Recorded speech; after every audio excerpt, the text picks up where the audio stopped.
pessoal, boa tarde a todos. Hoje tenho o prazer de estar aqui novamente no Forma Amigo.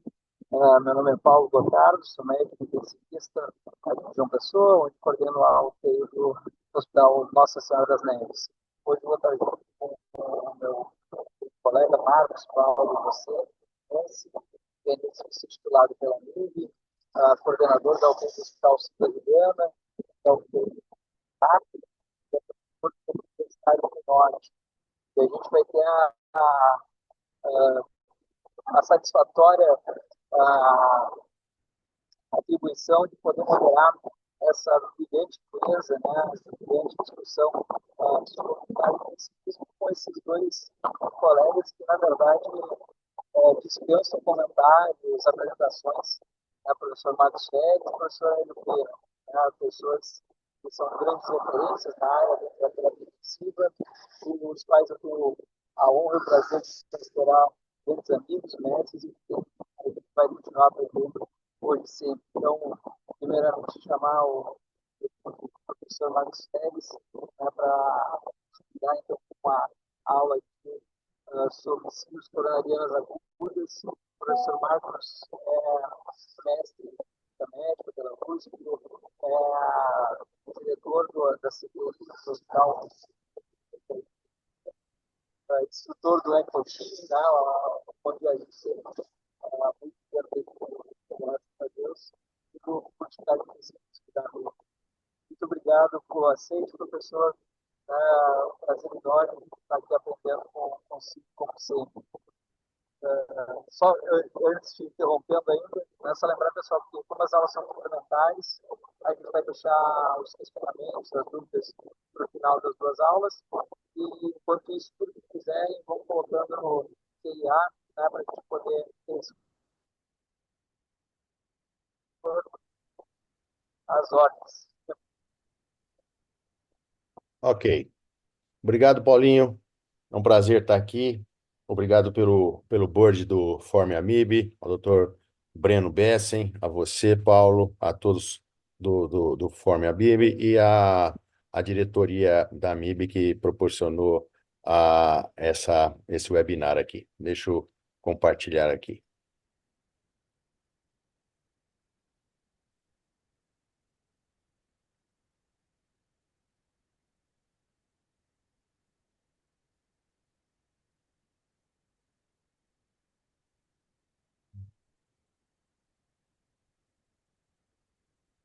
Lucas, Sim, doutor. eu estou aqui no screen, mas não compartilhou. Selecionou o screen, Selecionei o screen, deu um share ou enter. um Enter. Isso. Pronto, beleza.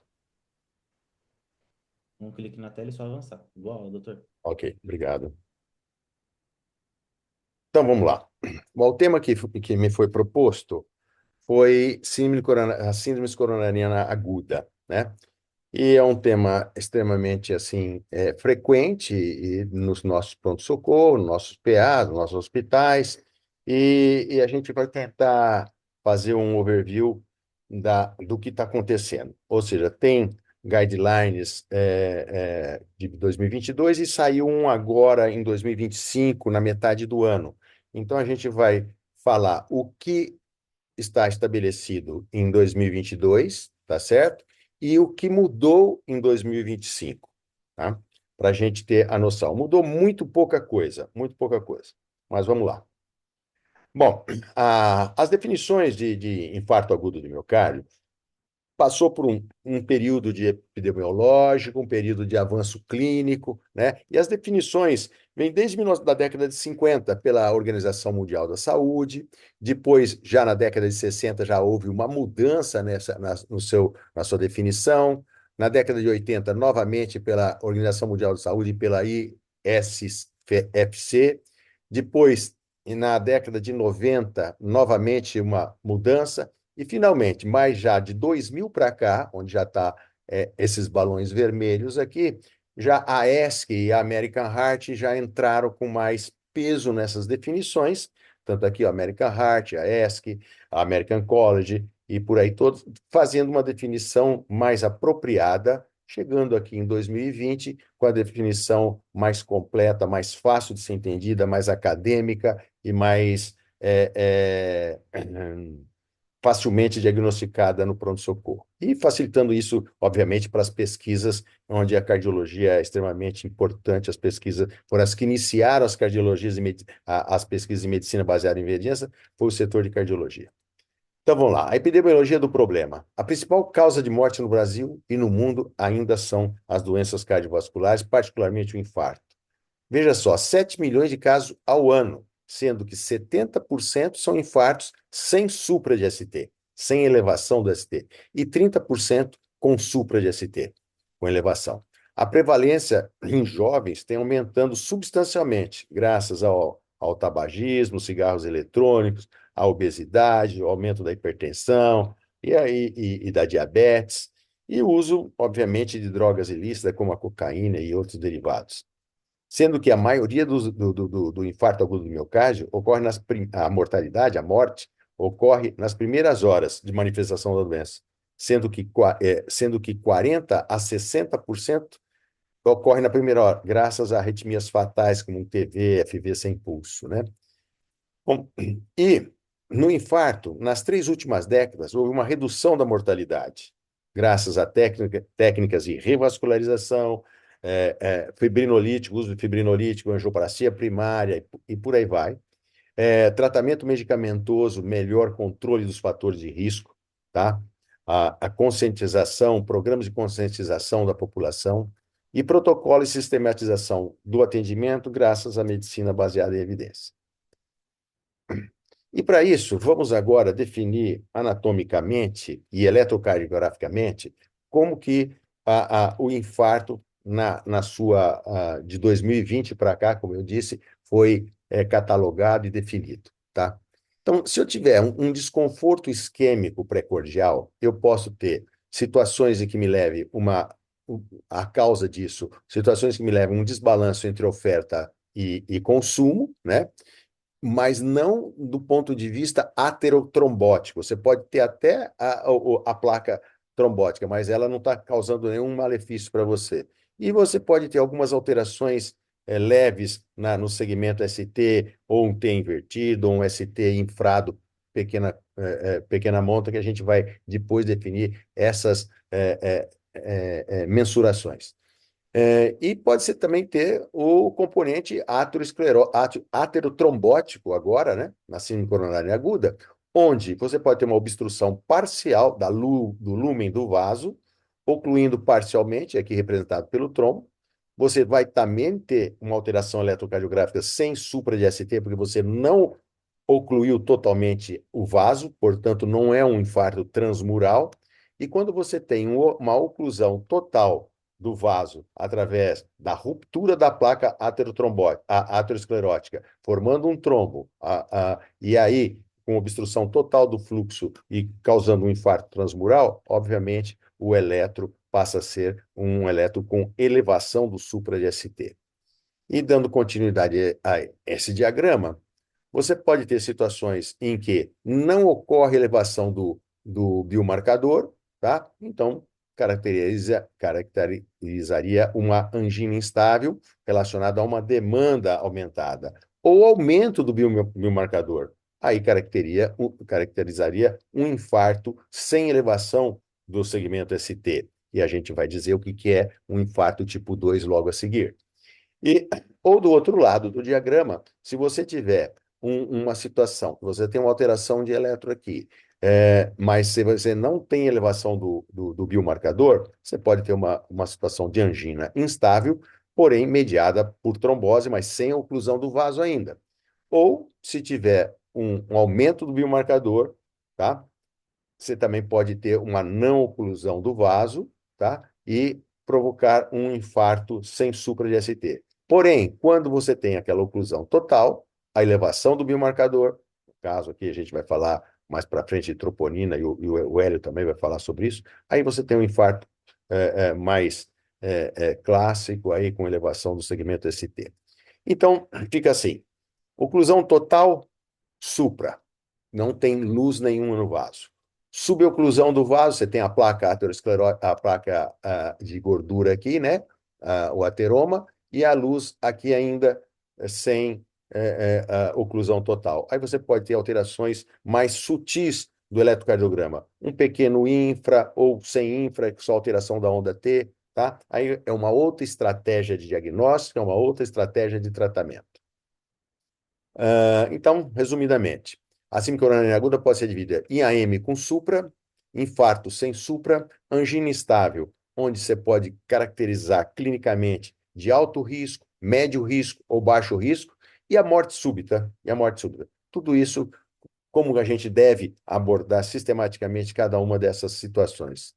Então, daí vem os diferentes tipos de infarto, a classificação mais atual, tá? Tipo 1, instabilidade da placa, com ruptura ou não da placa aterosclerótica, ocluindo total ou não a luz do vaso. Tipo 2, desbalanço entre oferta e consumo, tipo uma sepse, um aumento de consumo de oxigênio pelo miocárdio, tá?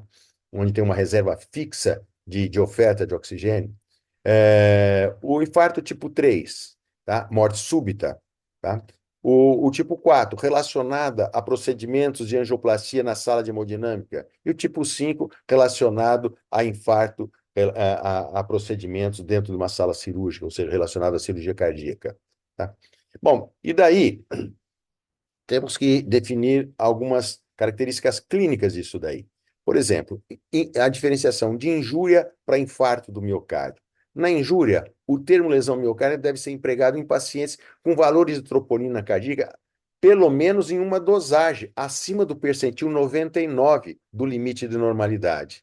A lesão considerada aguda, se houver comprometimento dinâmico, com acessão ou queda dos valores, aí você passa a ter já uma situação de uma lesão miocárdica crônica, mas com níveis basais mantidos. Agora, no infarto tipo 1, 2 ou 3, isso não. A definição de AM implica na presença de uma lesão miocárdica aguda no contexto clínico, ou seja, sintomas sugestivos de isquemia, dor precordial, dispneia, angina, novas alterações no eletrocardiograma, né?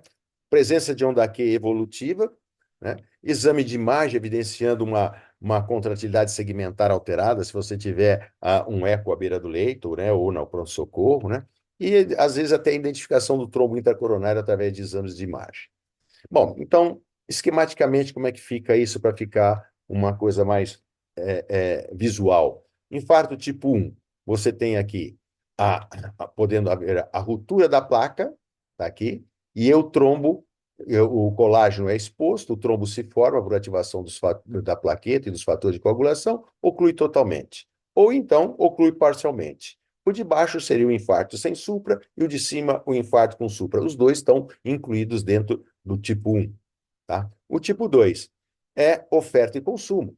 Eu posso ter uma lesão limitante do fluxo coronariano, tá? Que me dificulta a chegada de oxigênio até o suprimento de oxigênio naquela atividade miocárdica, ou por vasoespasmo, ou por uma dissecção de artéria coronária, porque às vezes isso acontece, particularmente em grávidas, tá? E outras demandas de oferta e consumo, né? O infarto tipo 3, a morte súbita, tá? Arritmias fatais, como taquicardia ventricular, fibrilação ventricular, decorrente de isquemia miocárdica. É o terceiro tipo de infarto. Ou o tipo 4, que é aqueles relacionados a procedimentos invasivos intracoronários, como a angioplastia coronária, tá? E o tipo 5, relacionado à cirurgia cardíaca, tá? Quando vai se fazer uma cirurgia, você pode ter um infarto perioperatório relacionado a algum entupimento do enxerto venoso, arterial, tá? Seria o tipo 5. Bom, e aí?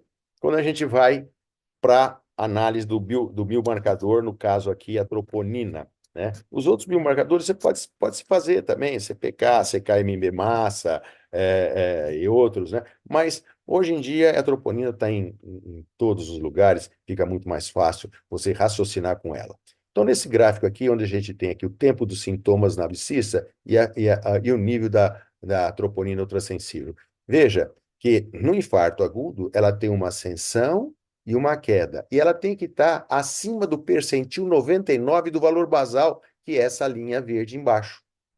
Se ela tiver já um nível maior, mais estável, que não varia, aí a gente já tem que pensar em alguma injúria miocárdica crônica, em que depois aí certamente o, o Hélio Pena vai comentar sobre esses valores de troponina nessa situação. O importante é que no infarto com supra ou sem supra, tá certo? Pode haver uma elevação da troponina acima do percentil 99.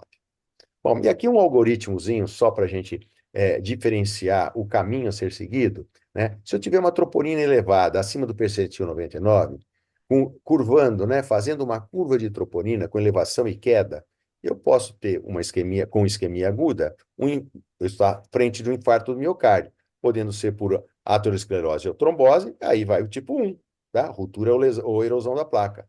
Se não, desregulação da oferta e demanda, um infarto tipo 2, uma hemorragia, um pico hipertensivo, uma taquicardia, tá?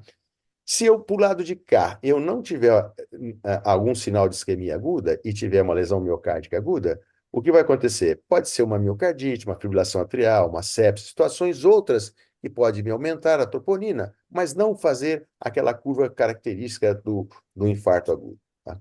E se a troponina estiver estável, tá? Eu tenho que pensar em injúria miocárdica. Ela está levemente aumentada, mas mantida, sem fazer curva de ascensão e descenso, tá? Uma injúria miocárdica crônica, tá? Podendo ser uma insuficiência cardíaca, uma doença arterial crônica, uma doença renal crônica, tá? Muito comum nos nossos pacientes, né? E aí, vamos agora tentar dissecar o infarto sem supra e o infarto com supra. Vamos iniciar pelo infarto sem supra, tá? Aqui representado com essa sigla, síndrome coronária aguda sem supra de ST, tá? Se for uma situação de infarto, onde tem alteração de oferta e consumo, vamos ver o que a gente faz na farmacoterapia precoce instituída no hospital, né, logo que ele chega. A oxigenoterapia, obviamente, desde que a saturação esteja menor que 90, acima disso, você não precisa fazer suplemento. Nitratos, sublingual ou nitroglicerina endovenosa, se a dor é persistente. Beta-bloqueadores, tá? Sendo instalado já na primeira hora, nas primeiras 24 horas, obviamente respeitando as contraindicações dos beta-bloqueadores, como choque cardiogênico, asma grave e por aí, né? Vai. Se tiver trombo coronariano, usar a terapêutica antiplaquetária, que depois a gente vai ver as combinações existentes no momento dessas terapias antiplaquetárias mais para frente, tá?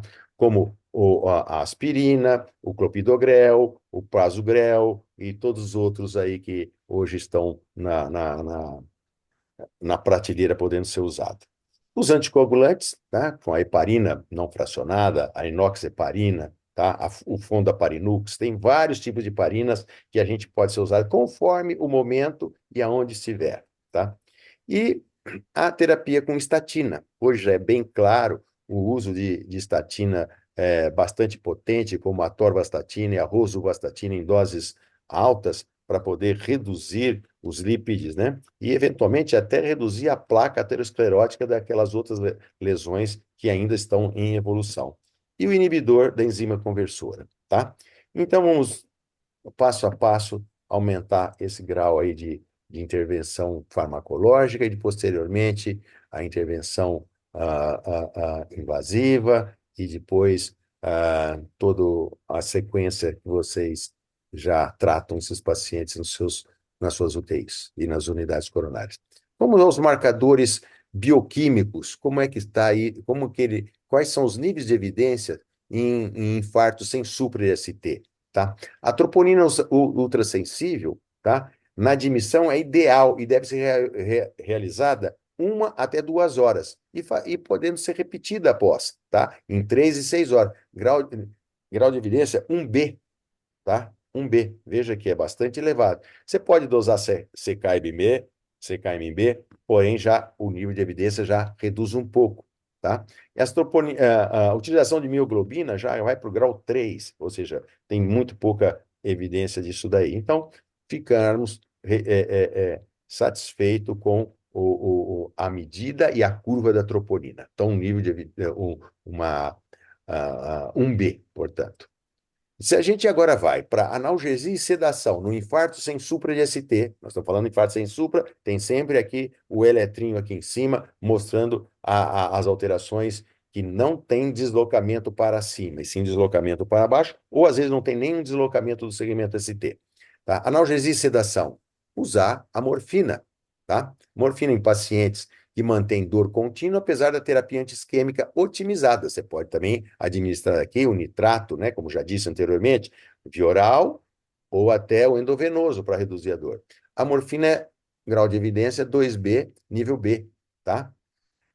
Os benzodiazepínicos não tem, só se estiver muito ansioso o paciente. Nitrato, como já falei anteriormente, nitrato sublingual para alívio da angina, ou nitrato endovenoso no controle da angina persistente, ou se eventualmente tiver associado a hipertensão arterial e sinais de congestão pulmonar para reduzir a pré-carga, tá? Nível de evidência 1C, tá? Os beta-bloqueadores. Administrar beta-bloqueadores via oral, né?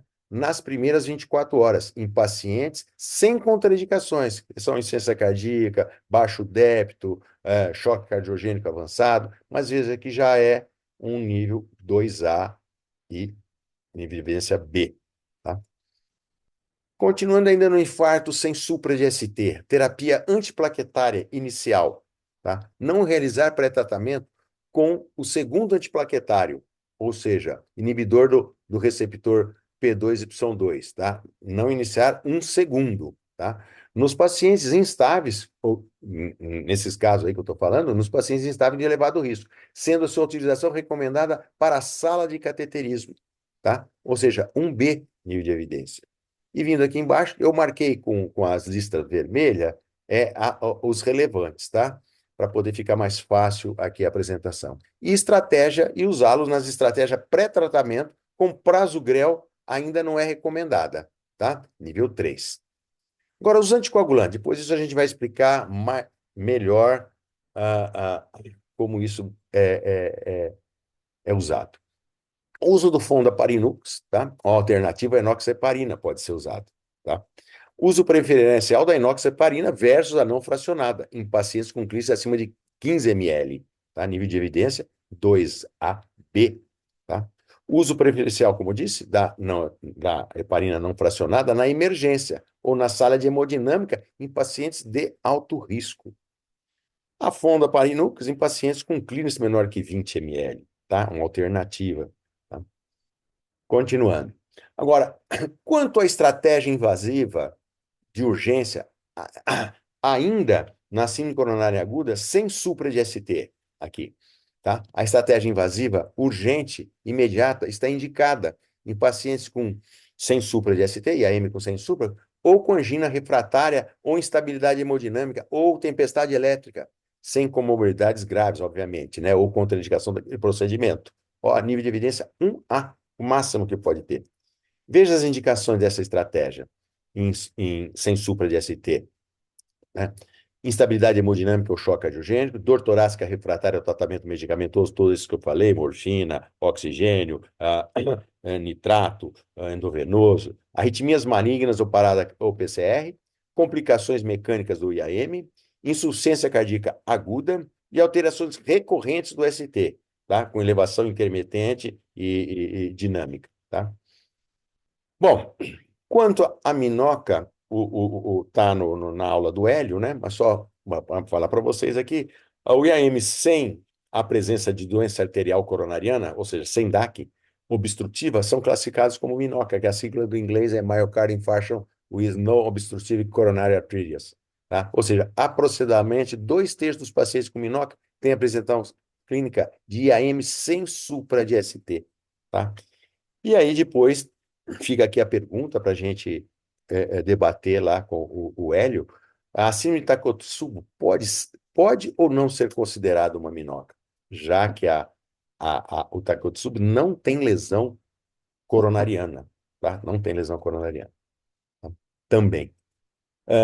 Aqui só algumas diferenças que depois vai ser dito aí, né? O que o que a lesão coronariana da minoca, do Takotsubo, a troponina elevada nos dois, o mecanismo isquêmico na minoca é verdadeiro, no Takotsubo é induzido por catecolamina e é transitória, né? A cardiopatia do estresse, a minoca, o IAM sem obstrução, o Takotsubo é com o estresse, e o diagnóstico provisório de exclusão entre elas, e a minoca é um alternativo dele, tá? Veja aqui a imagem muito característica do Takotsubo numa ressonância magnética. Bom, o MINS é outro tema do Hélio, né? A gente quer citar aqui. O que é o MINS? É Myocardial Injury After Non-Cardiac Surgery, ou seja, é um esquema de desenvolvimento de lesão miocárdia após cirurgia não cardíaca. Cirurgia não cardíaca. Então, cirurgia não cardíaca como trauma, inflamações tipo pancreatite, ativação plaquetária, coagulação, catecolamina, hipertensão, TEP, bradicardia, hipoxemia, anemia, todas essas situações aqui, ó, citadas, embolismo pulmonar, pode levar a uma injúria miocárdica com elevação da troponina sem ter nenhum tipo de obstrução coronariana também, é chamada MINS, durante uma cirurgia não cardíaca, tá? E aqui mostra o risco relativo de mortalidade desses pacientes que aumentam a troponina e tem um MINS, né? Uma lesão miocárdica em cirurgia não cardíaca. Veja, o risco relativo de mortalidade está aumentado acima do 1 em várias meta-análises, né? Mortalidade em 1 ano, mortalidade em 30 dias, mortalidade hospitalar, e aqui nas várias situações clínicas aqui da esquerda, tudo acima de 1, mostrando que MINS também tem um prognóstico. Bom, saindo dessa parte conceitual, vamos mais à parte prática da coisa. Então, aqui, se eu tenho aqui uma lesão, uma síndrome coronariana aguda definida, aí o uso do AS 300 mg mastigados, no caso aqui eu estou falando do sem supra, né? O sem supra, tá vendo aqui o eletro aqui à direita. Um CAT em menor que 2 horas, só naquelas situações de muito alto risco, usando na sala de hemodinâmica a heparina não fracionada, no pré-tratamento não ter o pré-tratamento, ou seja, não necessariamente o segundo antiagregante, além do AS, só na sala de hemodinâmica. Considerar na sala de inibidor 2B3A se tiver carga trombótica demonstrada pelo hemodinamicista, tá? Ou um CAT antes das 24 horas, usando a heparina não fracionada, ou enoxa, ou fonda, e o segundo antiagregante na sala de hemodinâmica também. Vocês vejam que o segundo não está sendo usado no PA, tá? A depender na sala de hemodinâmica do que o hemodinamicista estiver encontrando lá. O CAT acima de 24 horas, que é a grande número de pacientes que a gente atende com infarto sem supra, que ele fica o CAT para 24 ou 48 horas depois, né? Usando o AS lá em cima, a enoxa ou fonda como pré-tratamento. E o tratamento conservador, também junto com esse daqui, da mesma forma do que o de 24 horas. O segundo antiagregante que a gente pode ser usado é o prasugrel, o ticagrelor, o clopidogrel 600 quando se faz angioplastia, ou 300 se for um tratamento conservador, né? O pré-tratamento, os mesmos, né? Você vê aqui o ticagrelor, clopidogrel, essa. E os anticoagulantes, tá? Os anticoagulantes. A enoxa, 1 miligrama por quilo, de 12 em 12. Pensar que em pacientes idosos, usar apenas 75% da dose, ou em pacientes acima de 75 anos, né? 1 miligrama por quilo, de 24 em 24 horas, se o clínico tiver abaixo de 30, né? Ou fonda, Parinux, se não puder ser usado a outra convencional heparina não fracionada, a inoxa, perdão. Então, finalizando aqui para sem supra DST, A de aspirina, B de beta-bloqueador, C de clopidogrel, ticagrelor ou pasugrel, D de estatina, tá? Espironolactona, tá? Associadamente, se tiver uma fração de ejeção menor que 40, e o inibidor de ECA, tá? Isso fecha o IAM sem supra. Lembrando da COVID, a COVID-19, a síndrome coronariana associada à COVID-19, ela pode provocar desde injúria, ou seja, leves elevações da troponina sem fazer curva, pode ter infarto tipo 1, tipo 2, pode ter minoca, pode ter Takotsubo, deu tudo na COVID, tá? Ou seja, ela pode ter uma síndrome coronariana com oclusão da coronária, ela pode gerar arritmia, morte súbita, ela pode cor pulmonar agudo, que aumenta a troponina, tá? Tromboembolismo pulmonar, miocardite, pericardite, todas essas condições da COVID para o lado do coração, a grande maioria, quase que 100% das vezes, a troponina estava aumentada. Então, a gente tinha que diferenciar injúria, de infarto, de TEP, de arritmias fatais, de tudo, tá? De cardiopatia de estresse, tá? Foi muito frequente, Takotsubo também no SARS-CoV-2. Bom, e agora o IAM com supra de ST. IAM com supra, está aqui o eletro, né? A placa aterosclerótica crescendo ao longo dos anos, onde se rompe aquela fina camada de endotélio da placa, expõe o colágeno, o trombo se forma e oclui totalmente, fazendo um infarto transmural com elevação do segmento ST. Tá? Tá? Bom, infarto com supra, tá aqui. O atendimento do paciente com dor precordial e o diagnóstico do IAM. Protocolo de dor torácica no PA, tá? Tem que estar bem estabelecido, a turma treinada para isso. Em 10 minutos fazer o eletro, avaliação clínica dirigida, direcionada, ECG de 12 derivações, administração de morfina se tiver uma dor insuportável, oxigênio, saturação menor que 90, nitrato, sublingual ou EV, AS conforme as condições hemodinâmicas, pensar se o cara também não tem alergia ao AS, perguntar, né? E a evolução eletrocardiográfica é aquela clássica lá da nossa graduação, né? Quando estudamos eletro, né? O supra, que nós estamos tratando de supra agora, né? Aí o supra vai diminuindo, a onda T, que era positiva ainda, vai se invertendo, aí fica totalmente invertendo, o R fica amputado e o Q fica proeminente e alargado, tá? Essa evolução característica um músculo normal bem aqui à esquerda, levando para um quadro fibrótico bem à direita de um infarto já estabelecido. Bom, o supra-DST, oclusão de coronária aguda. Vamos lá. Quanto disso a gente tem que medir para valorizar, tá? Acima de 1 milímetro, tá? Em V2, V3, maior que 1,5 nas mulheres, maior que 2 milímetros nos homens acima de 40 anos e maior do que 2,5 em homens menor que 40 anos. E se você estiver procurando V7 V8, ou V3R, V4R, para procurar infarto de VD, 0,5 milímetro já te satisfaz para falar que isso está havendo um infarto com supra-DST, tá? Então, essas são quanto que a gente tem que quantificar o desnivelamento do supra dessa oclusão coronariana. Agora, uma situação bastante particular, característica não, mas particular, que me remete a um mau prognóstico. É o supra em AVR, tá? E infradifuso nas outras derivações. Está vendo aqui que eu recortei com esse balãozinho, esse retângulo vermelho?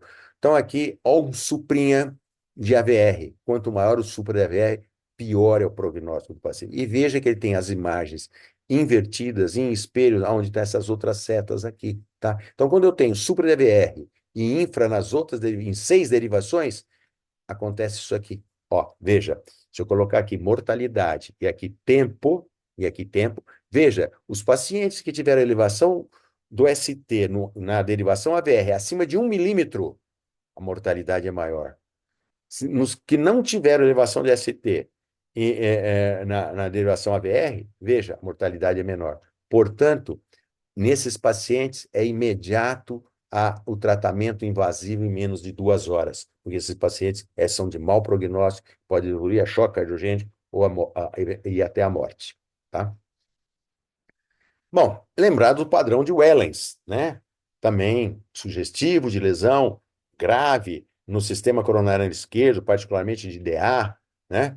Aquele padrão bimodal, né? O plus, minus, bimodal aqui, um para cima, outro para baixo, ou mesmo só invertido e bastante invertido, ou mesmo apiculado. Tem o Wellens, que é chamado padrão A e padrão B, em V2 e V3, V2 e V3, e aqui em qualquer derivação, uma T apiculada também pode sugerir uma isquemia subendocárdica. Subendocárdica. E se você tiver um paciente com bloqueio de ramo já pré-existente, ou desenvolveu durante esse infarto agudo do miocárdio, eu preciso ver se esse bloqueio está sendo associado a uma isquemia grave, ou a uma oclusão coronariana, perdão, né? Ou não, ou ele já tinha. Então, a gente usa os chamados critérios de Esgarbosa, tá? Aqui, no lado esquerdo, o bloqueio o ramo esquerdo natural de um indivíduo sem ter a oclusão coronariana. E aqui o bloqueio esquerdo com critério de Esgarbosa. Ou seja, você tem a onda R em torre aqui e desnivelamento desse ST. E se ele tiver aqui, aí vem o critério, elevação do ST acima de 1 milímetro em concordância com o QRS, ou seja, no mesmo sentido do QRS, tá? 5 pontos, tá? Se ele tiver em V1, V2, V3, um infradesnivelamento, depressão do ST maior que 1 milímetro na derivação em V1, V2, V3, 3 pontos. E se ele tiver aqui uma elevação maior, né, acima de 5 milímetros, elevação do ST acima de 5 milímetros, em discordância do QRS, ó, QRS está para baixo, o desnivelamento está para cima, 2 pontos. Acima de 3, a especificidade desse critério chega a 90% para IAE, para infarto do miocárdio. Portanto, esse critério é muito interessante quando você tem bloqueio de ramo esquerdo, usar esse scorezinho aqui, que facilita muito na beira do leito. Bom, então infarto com supra de ST. Tá? O ECG com bloqueio de ramo deve-se considerar angioplastia primária no paciente com dor precordial e bloqueio de ramo novo, ou presumidamente novo, direito ou esquerdo. Tá? A estratificação invasiva com coronariografia para o paciente com dor típica de bloqueio de ramo direito ou ramo esquerdo, mesmo que antiga, é obrigatória. Oxigênio suplementar, como já disse, com saturação menos de 90. Se o paciente estiver instável, congestão pulmonar importante, instabilidade hemodinâmica, arritmias ventriculares malignas, e fazer a intervenção. Estratégia de coronariografia precoce em até 2 horas deve ser realizada, mesmo que não haja supra de ST no ECG inicial, tá certo? Inicial. Ficar atento à troponina, à evolução, ao quadro clínico. A ideia complementar, em casos de AM posterior, com obstrução da CX, a obstrução da CX frequentemente dá infarto posterior, é a direita também. E nos quais o ECG às vezes não aparece. Então, veja, no infarto com supra, a gente vai falar o algoritmo já já, a terapêutica mais efetiva é a intervencionista, obviamente, se você tiver perto de um centro ou dentro de um centro, que a gente vai falar já já, especializado nisso daí. Na opção de fibrinólise, ou seja, você não está perto de um centro, tá? Especializado em angioplastia, a leve preferência para tecniteplase, tá? Em bolos, com recomendação de dose reduzida nos idosos acima de 75. Mas o que a gente tem é o alteplase, tá? O RTPA. Se não houver critério de reperfusão, angioplastia de resgate. Houve critério de reperfusão, angioplastia em todos os pacientes. A novidade é que a diretriz recomendada que seja entre 2 a 24 horas após o início do quadro. Tá? Antes não era assim. Antes era muito mais precoce, ou seja, a gente pode ir até 24 horas quando não há critério de reperfusão. Tá? O que é definitivo é que todos os pacientes com IAM com supra trombolizados devem ir para a coronariografia e eventual angioplastia. Anticoagulação com heparina de baixo peso, enoxa, mantida durante toda a internação. Continuando com o infarto com supra aqui, na opção de anjo primária, vamos lá, o acesso preferencial é a radial, a recomendação para estente farmacológico é nível 1, tá? Não é recomendada aspiração de trombos de rotina, é recomendada estratégia de revascularização completa, isto é, tratando o vaso culpado, tá? A artéria culpada, né? E outras lesões significativas acima de 50% 70% de obstrução. O ideal, pessoal, era fazer o FFR, ou seja, para guiar qual dessas lesões você deve ser tratado, ou seja, avaliar a quantidade de fluxo antes e após a obstrução através daquele catéter e do método FFR. Tá? No paciente com choque cardiogênico, a história muda um pouco.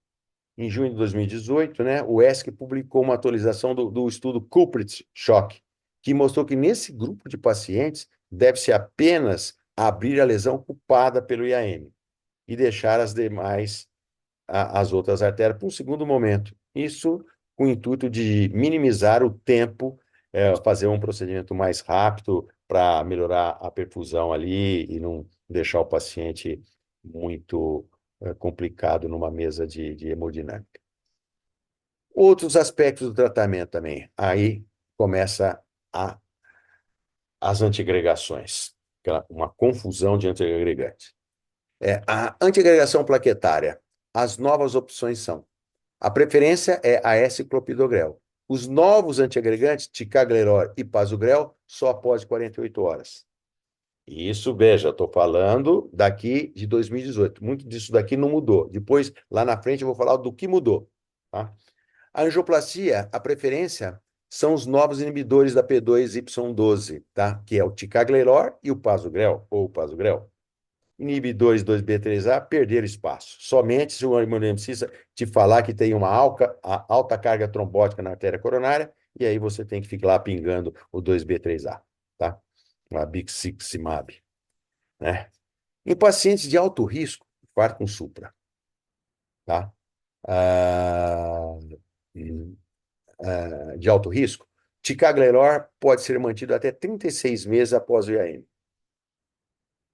As estatinas em dose máxima são mantidas como recomendação nível 1, devendo ser iniciadas nas 24 horas, Kozuga ou Atorva. Tá? Os beta-bloqueadores também devem ser iniciados nas primeiras 24 horas. A diretriz coloca como mandatório manter o beta-bloqueador quando fração de ejeção menor que 40%, mas não em choque, insuficiência cardíaca avançada, choque cardiogênico, tá? Ter o bom senso aí. O que fazer com o paciente que usa ah, que faz uso de anticoagulantes ambulatorialmente? Essa situação é complexa, gente. É difícil mesmo a gente resolver. E a ocorrência do AM com supra-DST em pacientes anticoagulados, seja com varfarina ou com DOACs, ela tem que ser individualizada. A diretriz europeia traz duas recomendações de preferência da angioplastia, pois a anticoagulação é contraindicação relativa para trombólise e evitar o 2B3A. Tá? E aí criou-se alguns score para esses tipos de infarto, de síndrome coronariana aguda. Tá? O time Risk Score, que é usado para infarto sem supra-DST, tá? Onde você tem vários critérios aqui, como idade, pressão sistólica, frequência cardíaca, QIRP, diabetes, peso, tempo de tratamento, e vai pontuando. E conforme o ponto que a somatória desses pontos que você der, tá? Você pode ter uma noção dos riscos cardíacos que esse indivíduo vai ter no 14º dia, tá? Como morte para infarto, tá? Ou cirurgias de revascularização de urgência, tá? É um score legal, bastante aceito e muito usado, tá? Você pode usar o score Grace também, mas esse é para mortalidade hospitalar também, é outro score, onde você vê mais ou menos a mesma coisa, né? Idade, frequência cardíaca, pressão sistólica, creatinina, QIRP, insuficiência cardíaca, parada, desvio do ST, marcador de necrose. Só que como ele tem uma tabela onde você tem aí nos aplicativos, né? Onde você vai colocando aqui, ele já te calcula lá embaixo, né? O Grace Score, ele tem uma variação que vai de 1 a 372, bastante larga, o range disso daí. Baixo risco fica nesse ponto menor, intermediário um pouco maior e o alto risco pontos maiores, tá? E te dá aqui a mortalidade hospitalar.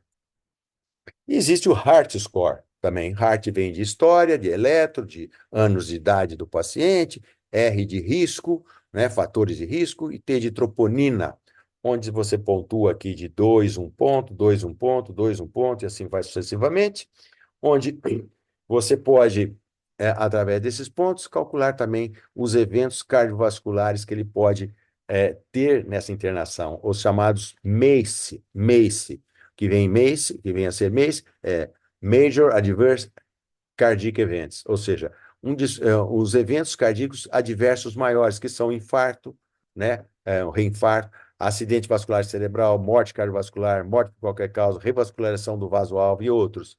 E aqui, ele, como isso é feito na emergência, você pode usá-lo para direcionar o paciente para onde que ele vai. Um score de 0 a 3 dá 2,5% de MACE, ou seja, eu posso dar alta para ele. Se ele tiver 4 a 6 pontuação, 20 de MACE, ou seja, nas próximas 6 semanas, você pode admitir esse paciente para observação. E 70% você já parte para estratégias invasivas. Também um score bastante utilizado. E quando você usa todos aqueles antiagregante, anticoagulante, você pode incorrer em riscos de sangramento, tá?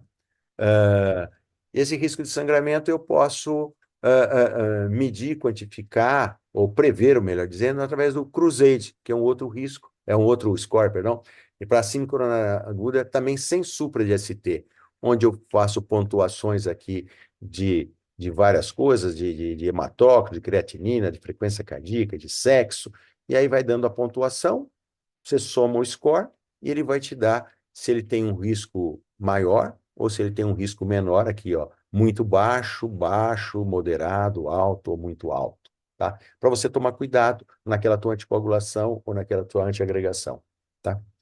Bom, esse é um esquema que vocês estão cansados de ver também, né? O paciente que chega com dor precordial, o tempo que ele tem que levar, aqui é com supra, né? Com supra, porque o sem supra ele fica, você pode fazer o CAT, a invasibilidade dele nas primeiras 24, 48 horas, mas com o supra você faz logo a, a triagem dele, né? Se ele chegar num centro que não tem angioplastia, você faz a trombólise, tá? Com menos de 120 minutos. Se você tem um centro de angioplastia, você faz a trombólise, você faz a angioprimária, perdão, em menos de 60 minutos. Então, perder pouco tempo do paciente no telefone até chegar ao resgate, do resgate naquela triagem toda, tá? E fazer o eletro, e daí já ter os protocolos bem definidos na sala de emergência para poder saber direcionar o paciente, para que lado ele vai tomar. Bom, os fibrinolíticos mais usados são o tecneteplase, reteplase e alteplase. Nós aqui no Brasil, a gente usa o alteplase. No Canadá, eles têm o tecneteplase nas ambulâncias de resgates, já faz diagnóstico lá, infarto com supra, fez o eletro dentro da ambulância, e já passa o tecneteplase no cara lá, tá? Para não perder tempo. Tá? As doses estão aí definidas em qualquer aplicativo que vocês têm, não vou perder muito tempo para falar nessas doses aí, não. Tá? Só lembrar que tem reduções de dose conforme o peso, conforme a idade. Tá? Bom, e o tratamento antitrombótico das drogas orais e parenterais? Existem aqueles drogas anticoagulantes aqui, que são os orais, o oral, que são os pretinhos, né? E os vermelhos são os parenterais, né? Há alguns que inibem o fator 10A, tá? E outros que vão direto ao receptor PY12, tá? Esses aqui são os DOACs, né? O apixabana, edoxabana, rivaroxabana, por aí vai, tá? Existem os anticoagulantes da vitamina K, né? O inibidor da vitamina K. E a aspirina aqui impedindo o TXA2, é o tromboxane, a dupla antiagregação plaquetária, né? Para tudo isso para impedir. Então, você tem drogas plaquetárias e anticoagulantes. E como é que ficou isso nas diretrizes? Vamos lá. Lembrar que isso daí você tem que saber balancear o que é risco isquêmico, o que é risco de sangramento. E para isso tem todo o contexto. Tem todos esses scores que eu já falei aí, principalmente o Cruzade, né? Idade, peso, clínica de creatinina e bastante outros aí que estão pontuados no score lá. Tá? Então, nas síndromes coronarianas agudas, né? O guideline que foi publicado agora, ó, em 2025, no meio do ano, tá? Publicado no American College, no AHA, tá? E tanto no Circulation quanto no American College, tá? Então, veja só, algumas poucas mudanças aconteceram. Então, não foram grandes, ainda bem, né? Porque a gente já estava com tudo aquilo sedimentar na cabeça e a cada tempo a gente tem que mudar, tá? Mas foram poucas coisinhas com medicina baseada em evidência. Então vamos lá. Primeiro, reperfusão em hospitais sem capacidade para angioplastia primária, tá? Sem capacidade para angioplastia primária, síndrome coronariana aguda, tá? IAM com supra de ST. Se está presente, se sim, vê se ele não tem contraindicação para trombolise. Se não tiver, tá? Você já vai e já faz a angioprimária, já faz a angioprimária. Portanto, isso daqui não houve mudança, ou seja, é aquilo, infarto com supra, chegou no PS, faz o eletro em 10 minutos, encaminha para a sala de hemodinâmica. Infarto com supra tratado com terapia fibrinolítica, aquele que não tem a angioplastia, não tem, continua da mesma forma. Transferência para um centro, se você não tiver tratado com terapia fibrinolítica, fez a fibrinólise, tá? Fez a fibrinólise. Aí você vai transferir ele para um centro com capacidade de angioplastia imediatamente, após a terapia fibrinolítica, ou seja, isso é classe 1A. Ou seja, se tiver suspeita de falha de reperfusão, fazer angioplastia de resgate, tá? Então, veja que não mudou muita coisa. Na angioprimária, no choque cardiogênico, né, síndrome coronariana com choque cardiogênico, instabilidade hemodinâmica, tá? Aí você vai fazer o tratamento da artéria culpada, usar de dispositivos de assistência circulatória mecânica, se for o caso, né? E transferi-lo para situações de medicina avançada, né? De UTI com suporte. E nas síndromes coronarianas agudas com complicações elétricas e prevenção de morte súbita, né? Naqueles infartos tipo 3, tá? Cardioversor e desfibrilador implantável, tá? Classe 1, tá? Se esses pacientes, após síndrome coronariana, o CDI for razoável, seu implante relevante em 48 horas, ou seja, que pode melhorar a sobrevida, 2A. Uma outra situação, 2B. E nas bradiarritmias, classe 1. Então fica classe 1 para os mortes súbita e classe 1 para os bloqueios de grau avançado. Está aqui representado nos 3 tipos de eletro aí, tá? Então vamos lá, ó. Enfim, terminando, gente. O que mudou em 2025 nessas duas publicações de maio e junho aí? Antes, os Estados Unidos tinha documentos separados para infarto com elevação do ST em 2013, infarto sem supra de ST em 2014, depois fizeram um update para angioplastia em 2015, depois da dupla antiagregação plaquetária em 2016, agora, em 2025, é um guideline único, não está mais separado, fragmentado lá dentro, tá? É um guideline único na síndrome coronariana aguda, ou já nasce integrado, muito parecido com o do ESC. O ESC, para mim, é mais fácil, já era assim antes do que o American Heart, que fez em 23. Isso aposenta os documentos antigos da dupla antiagregação antiplaquetária com um novo tipo que vai à frente eu vou falar. Inclui não só a cardiologia, mas também a emergência, coisa que era fragmentada, o serviço de pré-hospitalar, tá? Ou seja, reconhece o papel do SAMU e do Departamento de Emergência, o pronto-socorro, criando um novo fluxo. Então lá, agregação. E continua a dupla antiagregação plaquetária por 12 meses para quem não tem alto risco de sangramento. Tá? Outra coisa, anticoagulação, preferência mais explícita para o ticagrelor ou pasugrel, em vez de clopidogrel para o infarto sem supra de ST e com supra de ST que vão para angioplastia, isso já era tendência no outro guideline. Estão entenderam? Então, a preferência mais explícita para o ticagrel e pasugrel, em vez do clopidogrel no IAM sem supra. E no com supra, daqueles que vão para angioplastia.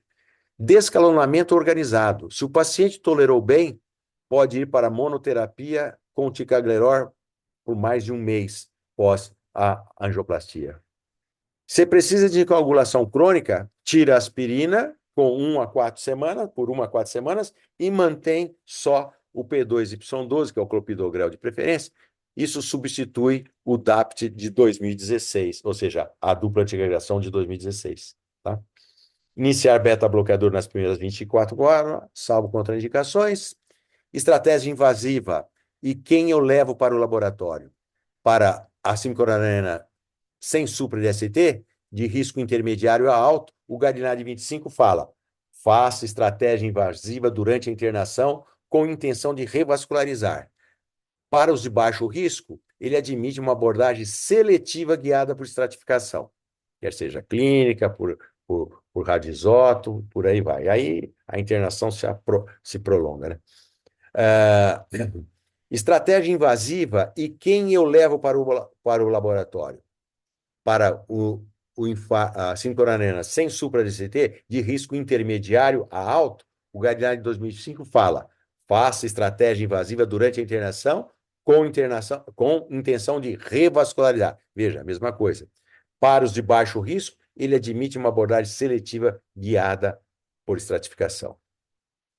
Revascularização completa, como é que ficou em 2025? Em 2025 é bem mais afirmativo que a revascularização completa é recomendada tanto no com elevação do ST quanto no não, quanto sem elevação do ST. No com elevação do ST pode ser na mesma sessão, tá? Com leve preferência por fazer tudo de uma vez só, tá? Tudo de uma vez só. Os lipídios e a prevenção secundária. Todo mundo com síndrome coronária aguda, estatina de alta potência já pode iniciar o ezetimiba na própria admissão.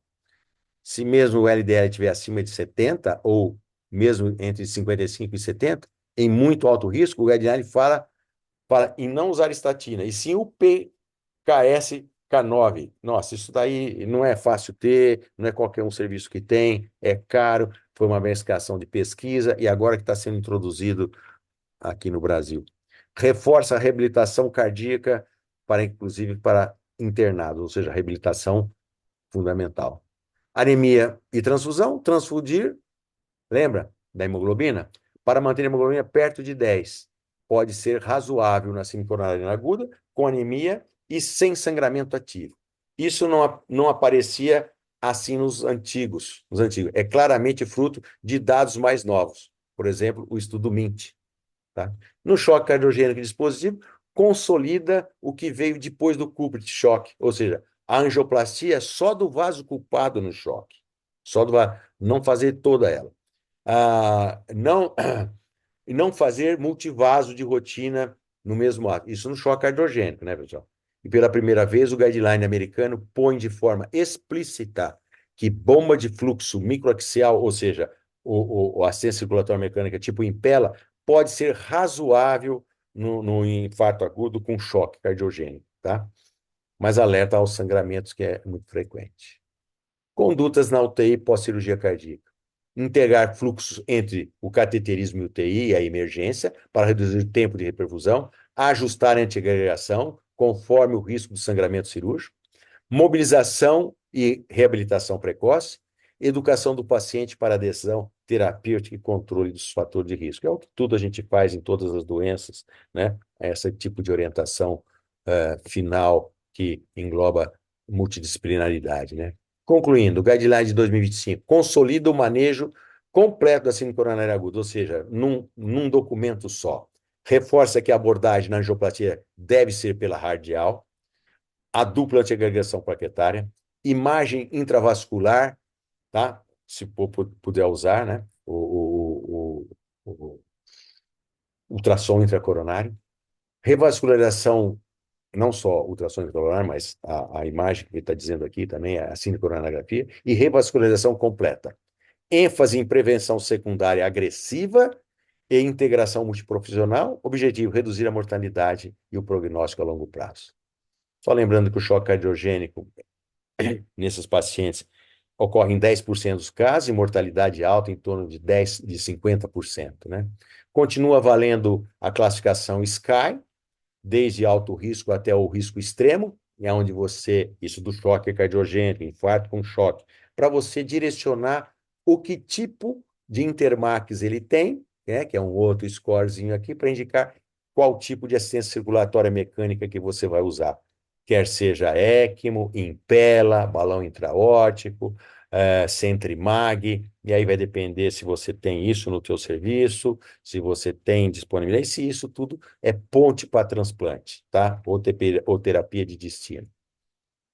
Lembrar das complicações, que a ultrassonografia é fantástica nisso daí, perceber um CIV pós-infarto, uma disfunção de músculo papilar, uma insuficiência mitral aguda, tá? E, como eu disse, a multidisciplinaridade para o controle, tá? Mensagem para casa, caracterizar a dor torácica, atenção com ECG de alto risco, que é aquele AVR que eu te falei, supra em AVR, contextualizar o valor da troponina, usar score para angina, seriar ECG e troponina no pós-op de alto risco, para evitar para perceber a MINS aí que o Hélio vai falar, avaliar risco de sangramento, necessidade de anticoagulação, preferir ticagrelor, Pasugrel e clopidogrel nessa sequência. Veja, o ticagrelor ganhou espaço. Corrigir dose enoxa, tá? E ver o clearance. Bom, aqui é uma coisa que eu sempre ponho no final, que esse aqui, o Dr. Willis Hurt, foi um dos primeiros a desenvolver a medicina baseada em evidência na cardiologia, né? Ele falava que bons médicos são aqueles que sabem usar as diretrizes de medicina baseada em evidência, com esses cálculos todos que eles fazem, essas metodologias. Mas os ótimos médicos são aqueles que sabem quando não utilizados. Portanto, personalizar, customizar guidelines é para uma curva normal, onde pega o todo. E a gente vai ter os escapes nas pontas que a gente tem que individualizar. Ok? Era isso que eu tinha que falar. Muito obrigado. Desculpa pelo atraso aí, 15, mas começamos atrasado também, então eu tenho um descontinho ali. Falou, Obrigado, Paulinho. professor Marcos. Sempre é um prazer enorme aprender com o senhor. Agora passar aqui do Marcos para o Marcos, né? Ficou até bacana que ele fica falando e faz se confundir. Boa tarde, meu amigo. Bem, boa tarde a todos.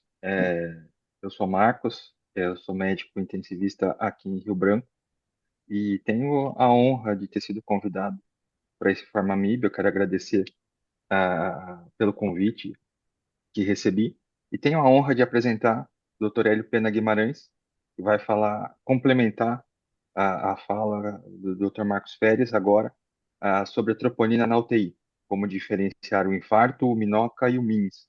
Dr. Hélio Opa. dispensa apresentações. É médico diarista do Hospital Albert Einstein. Ele é supervisor da residência de medicina de emergência do HC da Faculdade de Medicina da USP. É médico diarista da cirurgia cardiovascular da Unifesp e é presidente da Federação Latino-Americana de Medicina de Emergência. Doutor Hélio, por favor. Muito obrigado. Vocês estão conseguindo me ouvir bem, vendo a tela? Sim, sim. Então vamos lá. Bom, muito obrigado pelo convite. A gente vou ser bem objetivo aqui para a gente ter um tempo ainda de bater um papo aí, talvez algumas questões.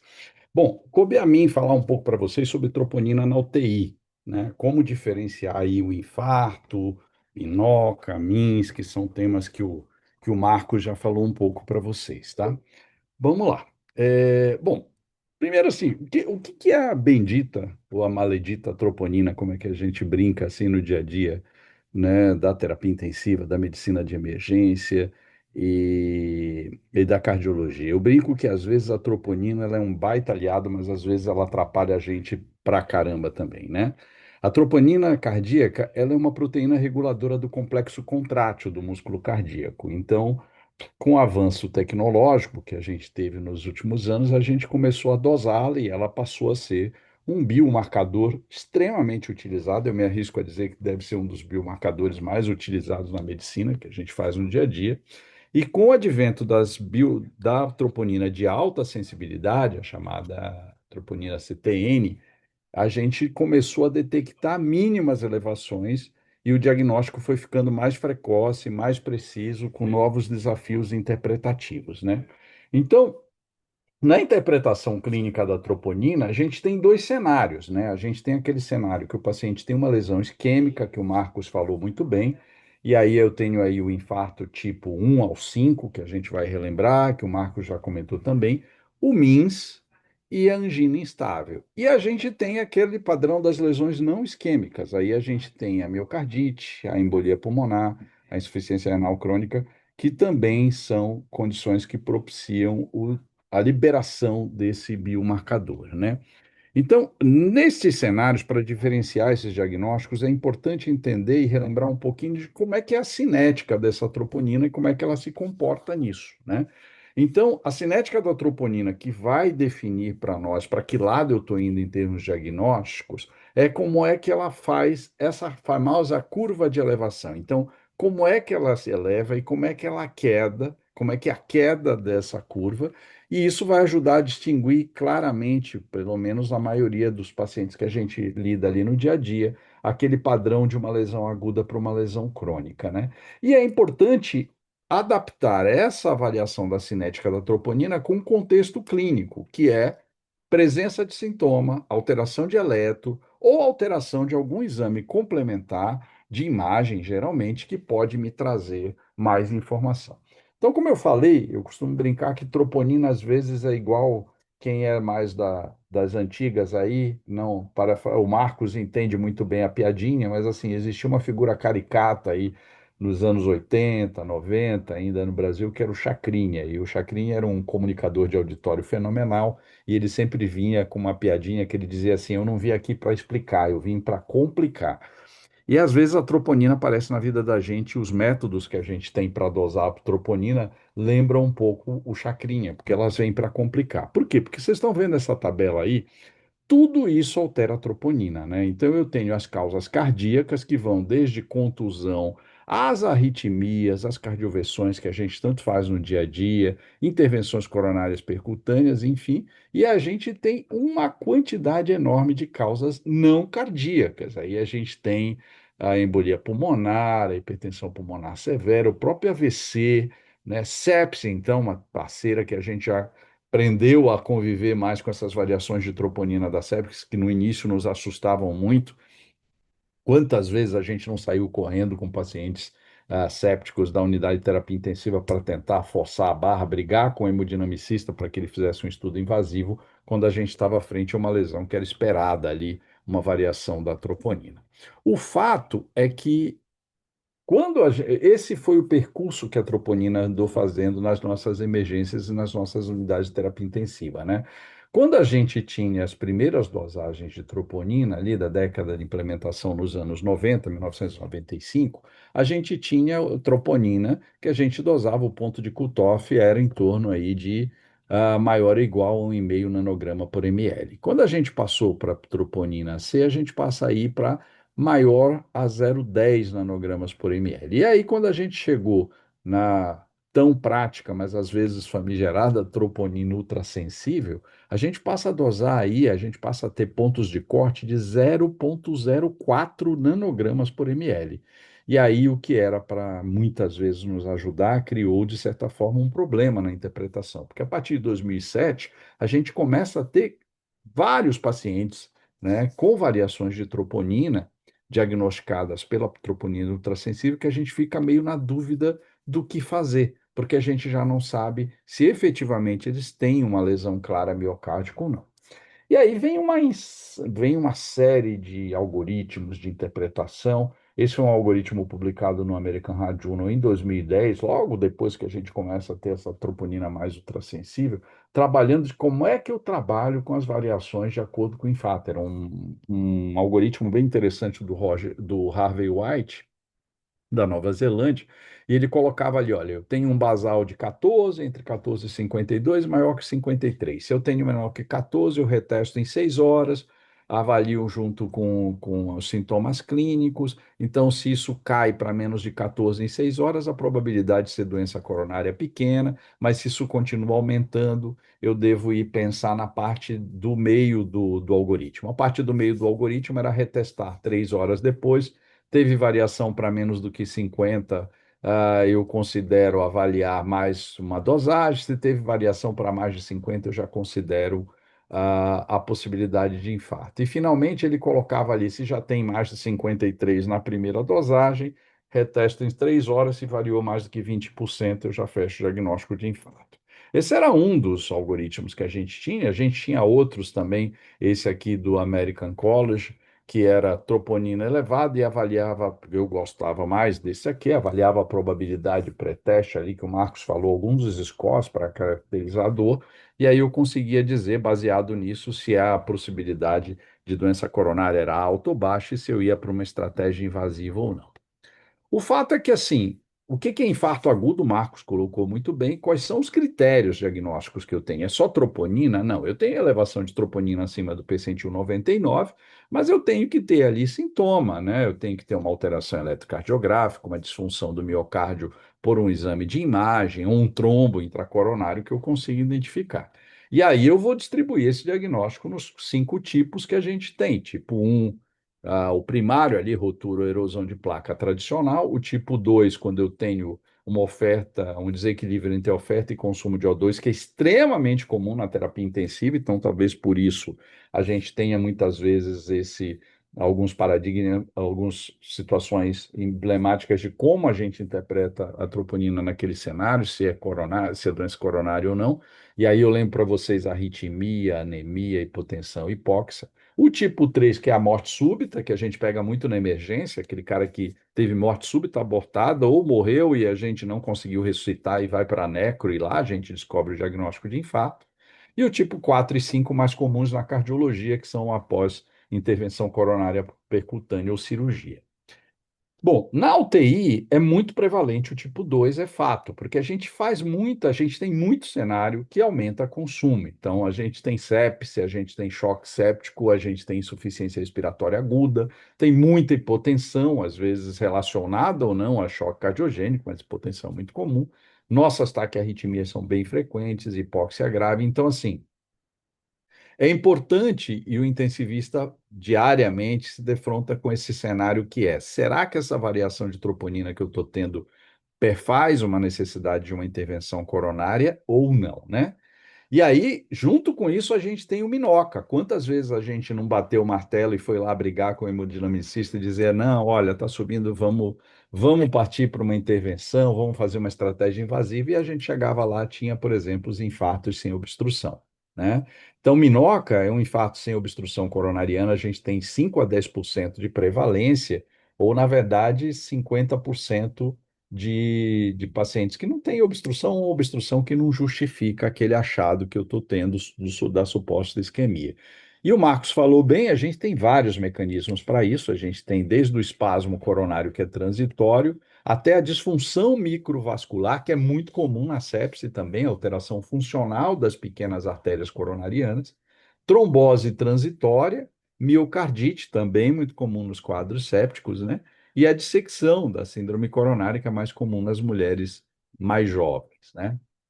Para o MINS, aí piora mais ainda a vida da gente na terapia intensiva, né? Porque, afinal, o que é o MINS? O Marcos citou para vocês, MINS é uma lesão miocárdica após cirurgia não cardíaca, que geralmente acontece naqueles pacientes de alto risco cardiovascular que vão ser submetidos a uma cirurgia não cardíaca.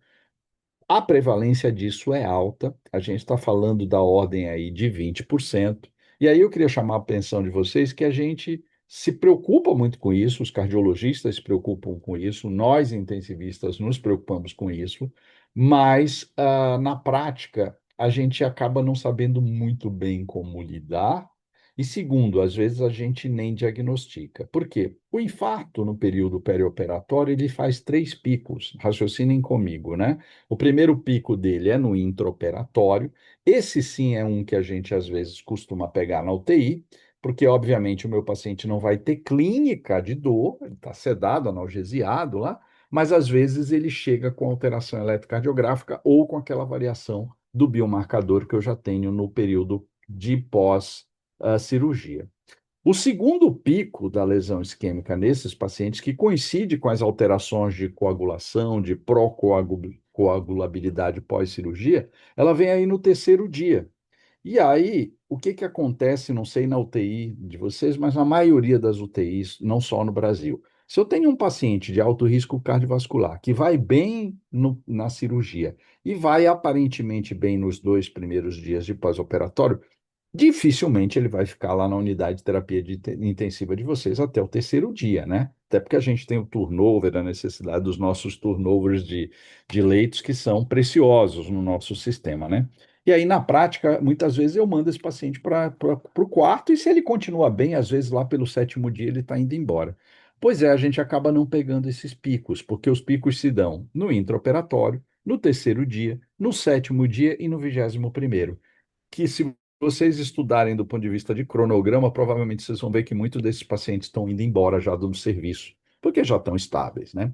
O que que desencadeia essa lesão? O que que desencadeia essa lesão miocárdica após cirurgia não cardíaca? A gente tem aí fatores predominantes como uma hipotensão prolongada no intra, no pós-operatório, uma hipóxia perioperatória, uma anemia significativa que aconteça, um estresse cirúrgico mesmo, pelo aumento de catecolaminas, e a gente tem visto isso bastante, dado a proporção de cirurgias de grande monta que a gente tem, e em pacientes mais idosos, então não é incomum esse paciente chegar depois de um período de uma cirurgia extensa com Takotsubo, por exemplo, e a gente faz o diagnóstico na terapia intensiva, e o próprio estado pró-coagulante que é induzido na cirurgia. Então, eu queria lembrar que essa população de maior risco é a população de idosos, é a população que previamente tem histórico de hipertensão arterial e insuficiência cardíaca, e a população que já tem doença arterial coronária. Um dos grandes pesquisadores que trabalha muito com MINS no mundo é o professor P.J. Devereux, lá da Universidade McMaster. Vocês devem lembrar que o P.J., nas últimas 2 décadas, tem lançado alguns estudos que têm nos deixado intrigados, né?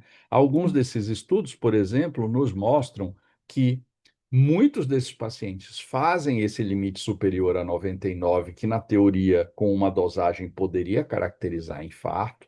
Depois eles têm alguns curvam e caem rapidamente a troponina, alguns se mantêm elevados.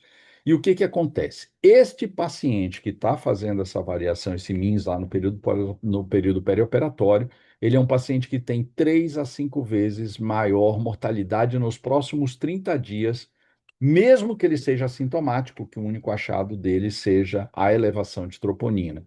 Esse é um paciente que tem maior mortalidade em 30 dias e em 6 meses. E a gente já tem pelo menos aí de 6 a 8 estudos, vários deles com contribuição grande do P.J. Devereux, mostrando que existe essa associação silenciosa e temerária entre troponina e mortalidade. Eu lembro que eu participei de um desses estudos quando eu ainda trabalhava no Hospital do Coração de São Paulo como pesquisador, e era engraçado que vários dos pacientes que a gente monitorava eram pacientes, às vezes, de cirurgia ortopédica. Um paciente, uma fratura de fêmur, uma prótese de joelho, cirurgias que são muito comuns na população idosa, né? E a gente monitorava esses pacientes muito de perto, e eles faziam essas variações de troponina e não era incomum lá pelo 6º mês, 30 dias, esses pacientes fazendo um evento cardiovascular grave, né? Então, diferenciando rapidamente IAM de minoca de MINS, a gente tem a causa do IAM, a isquemia por ruptura de placa, no minoca, mecanismos variados que vocês viram, e no MINS, uma isquemia mais geralmente associada a consumo, mas também com disfunção de microcirculação por variações pontuais durante a cirurgia. A dor é presente no infarto com muita frequência, ela pode estar ausente ou atípica no minoca e no MINS geralmente ausente, porque eu tenho um paciente com analgesia e sedação, né? As alterações de infarto, o Marcos comentou algumas, no minoca elas podem estar presentes ou não no eletro, desculpe, e no MINS são raras ou geralmente ausentes as alterações.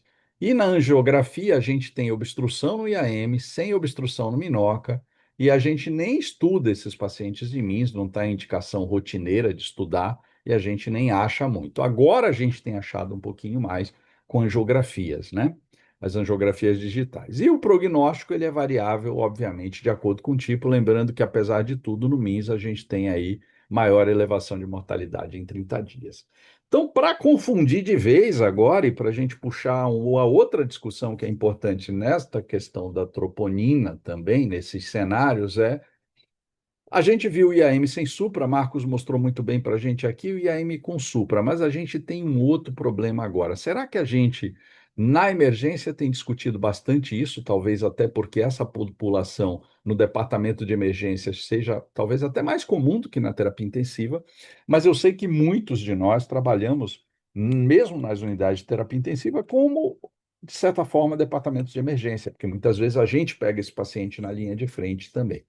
E o infarto, será que a gente continua chamando ele com supra ou sem supra, ou se a gente tem um outro problema de discussão aqui que seria chamar oclusivo e não oclusivo? O problema é o seguinte: 29% das oclusões totais, oclusão total da coronária, não dão supra. E 50% das oclusões de circunflexa não mostram supra. Então, isso nos dá um problema grande, porque a sensibilidade agregada disso daí é de 43%, e se a gente pensar especificamente, por exemplo, na circunflexa, a gente está falando que talvez 50% dos infartos com oclusão total de circunflexa estão passando por nós, e a gente não está esperando a expectativa de um infarto com supra no eletro fazendo esse diagnóstico.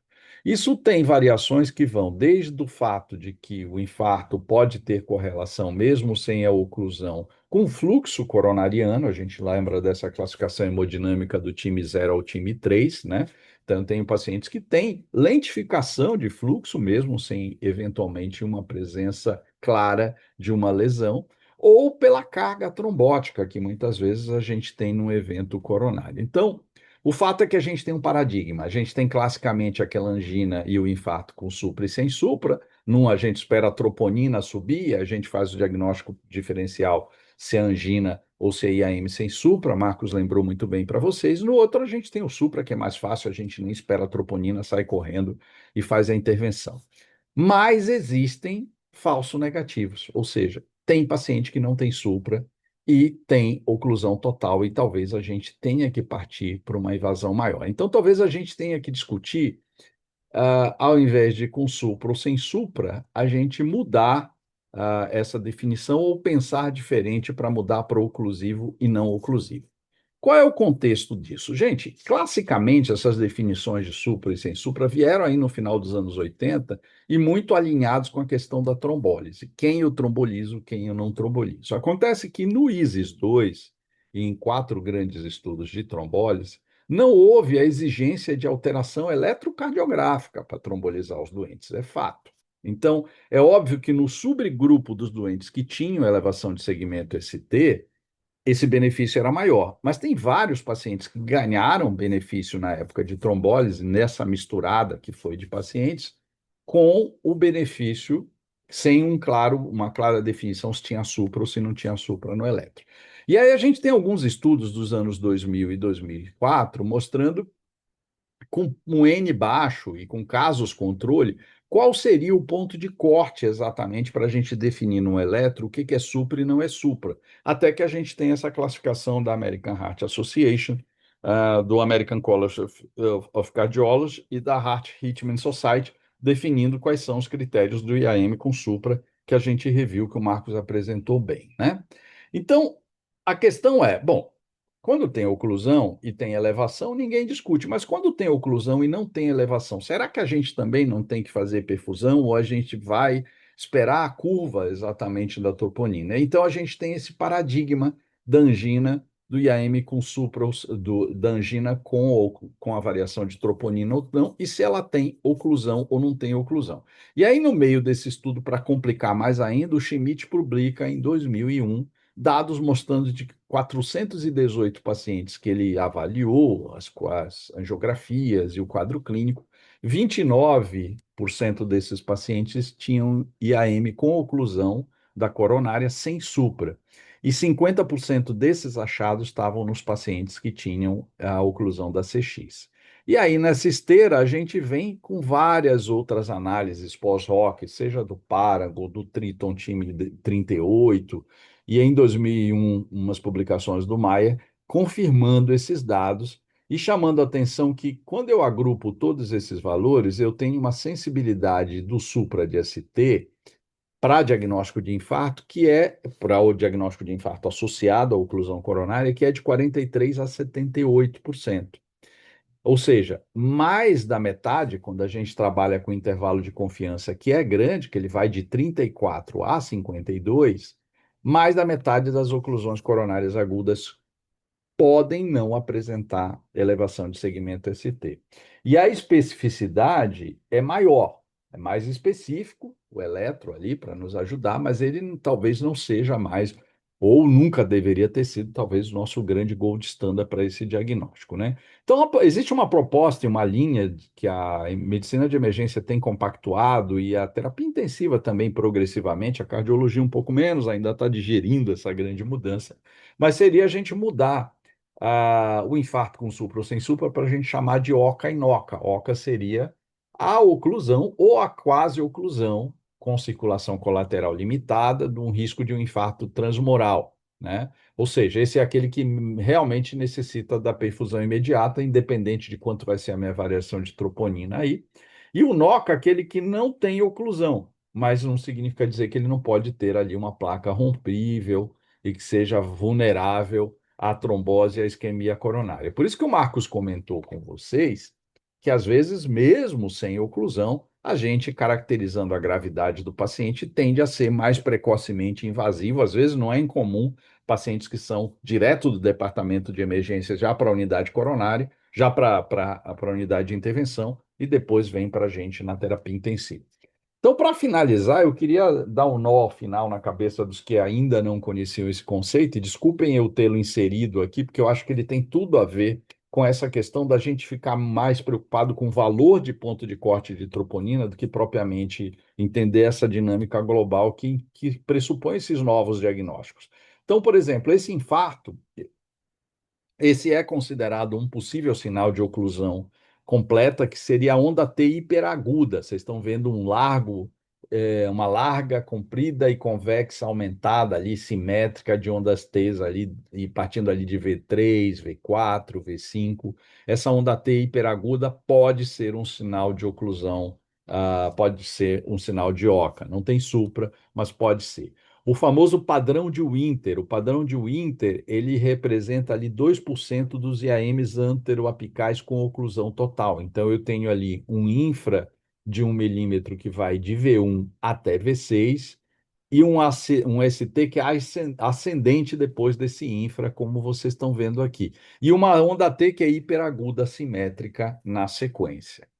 A gente tem um outro achado comum que pode ser associado à oclusão total, que é o padrão de Slanger. O padrão de Slanger é um supra de D3 isolado com infra na derivação V4 a V6. Então, eu vejo um supra só isolado ali no D3, que não condiz com aquele padrão habitual que a gente fala de infarto, duas derivações contíguas, e aí eu vejo o infra lá em V4 e V6, sem o infra em V2, né? E geralmente eu tenho o ST em V1 mais alto do que o ST em V2. E aí tem um clássico da oclusão do ramo diagonal, que você percebe um supra ali de AVL e V2 e eventualmente V3, de novo confrontando aquela ideia de que a gente precisa ter derivações contíguas.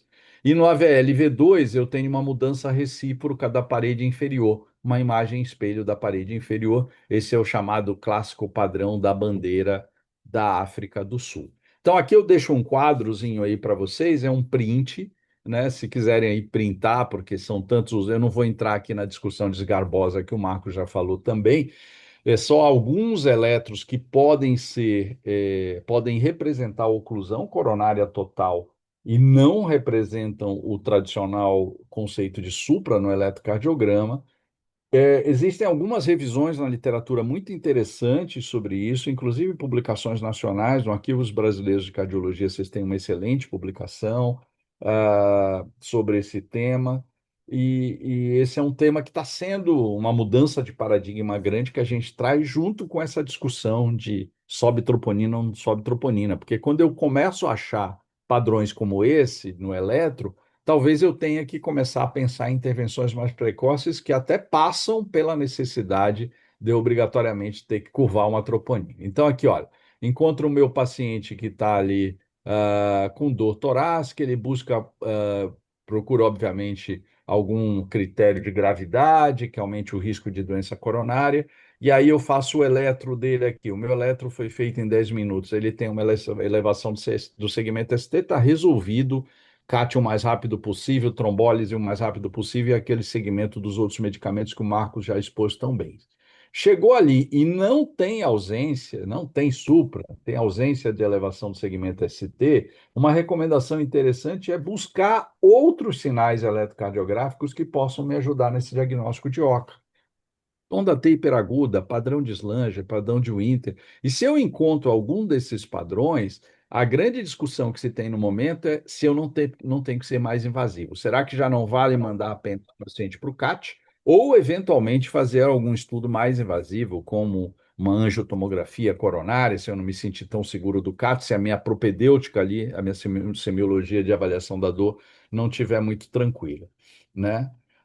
Se esse paciente não tem esses padrões eletrocardiográficos, de repente eu posso iniciar o tratamento anginoso e aí sim fazer os eletros seriados, fazer a minha curva de troponina com que caminho eu estou indo, OCA ou NOCA, né? Bom, só para finalizar aqui algumas estratégias, então no IAM tipo 1 a minha estratégia vai ser a repercussão precoce, com antiagregante plaquetário, anticoagulante, beta-bloqueador, estatina, Marcos já resumiu isso muito bem. No meu IAM tipo 2, eu vou para um tratamento de causa subjacente, como corrigir a anemia, estabilização hemodinâmica e controle das taquiarritmias, e curvo ali a minha troponina para ver como é que ela está se comportando. E é óbvio, se ela permanece em ascensão, devo avaliar a possibilidade de intervenção ou de pelo menos de um exame mais invasivo complementar. E aí eu relembro os senhores que hoje em dia a gente tem a angiotomografia coronária como uma forte aliada para aquelas situações que eu ainda me sinto inseguro para ser tão invasivo como o cateterismo, muitas vezes.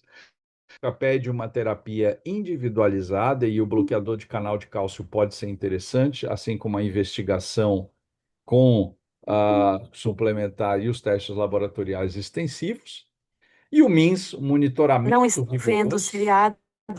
O MINS, monitoramento rigoroso de pós-operatório, a dosagem seriada das troponinas, a otimização da condição hemodinâmica desse paciente é fundamental no MINS, e assim, e tem se discutido isso, os estudos do grupo da McMaster têm sinalizado que talvez seja interessante prover intervenção com estatina e com beta-bloqueador nesses pacientes de forma mais precoce, visando essa proteção da doença coronária. Estou deixando meu e-mail de contato aqui para vocês também.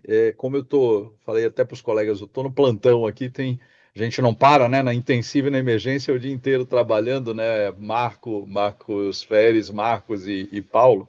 Então talvez eu não consiga ficar com vocês até o final das questões, mas se tiver alguma questão suplementar que não dei tempo da gente esclarecer aqui, eu estou deixando meu e-mail, e fiquem à vontade para contactar aí também quem estiver assistindo. E mais uma vez, muito obrigado pela. Estou vendo seriados fazer. A gente que agradece, doutor Hélio, Pode parar de compartilhar. Acho que o Lucas interrompe a nossa tela aí, Lucas. A Não gente agradece demais o saberia. doutor Hélio pela possibilidade de estar participando aqui junto com a gente, apesar da correria do dia a dia. Eu queria lembrar o pessoal que já podem ir mandando as mensagens aqui no QIA, as perguntas, tanto para o doutor Hélio quanto para o doutor Marcos Feres.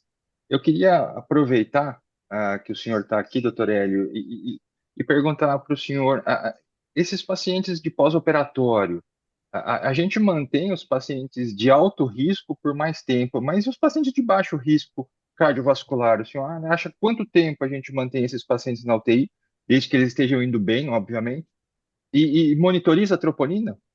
Faz Pois a é. troponina seriada? Pergunta de $1 milhão, né, Marcos? Assim, primeiro, deixar esses caras dentro da UTI, o que você falou, mesmo os de alto risco, quer dizer, o que a gente considera interna um paciente desse de alto risco e eu dosei a troponina e deu aquela tocada que sempre dá, né? Quantos e quantas próteses de quadril, joelho, Uhum. artrodese de quadril que a gente pega, que a gente dá aquela primeira dosada e diz assim, para que eu fui pedir essa troponina, né? Porque ela vem e aí o cara tá batendo bola, começa a ficar bravo porque tá na UTI, tá ótimo, vem o cirurgião e começa a brigar com você, mas o que ele tá aqui, né?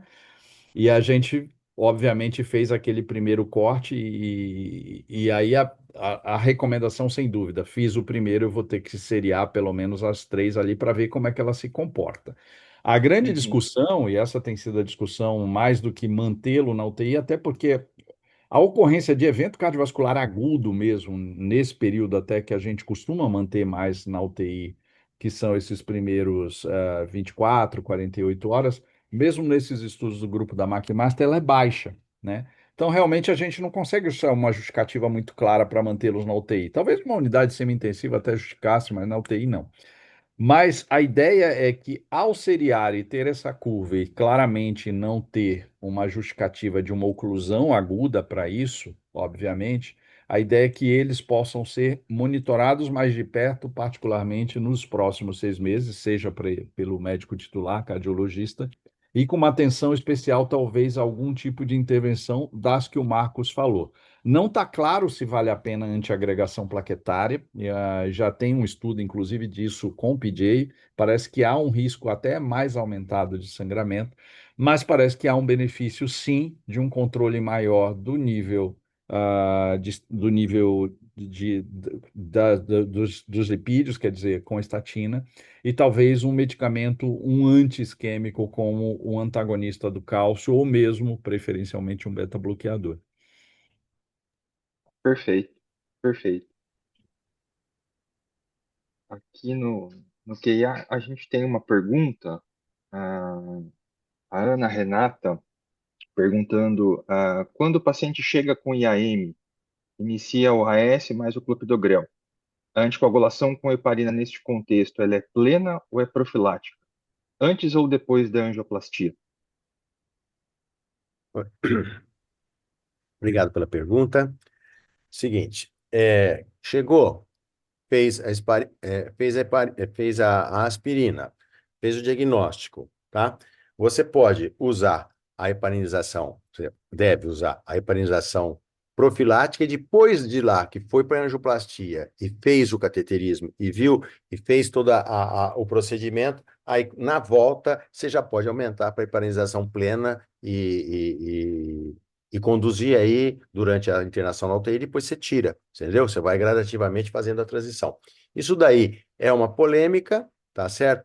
Os guidelines dizem o seguinte, que você tem que fazer da aspirina, tá certo? Vai para a hemodinâmica e aí faz a heparina, tá certo? Mas você pode, eventualmente, se o hemodinamicista for demorar e alguma coisa assim, você já pode fazer também, entendeu? Mas isso daí é mais individualizado do que uma receita de bolo, entendeu? Apesar de que existe a receita de bolo colocada nos guidelines, entendeu? Ô, Hélio, é, é, Opa!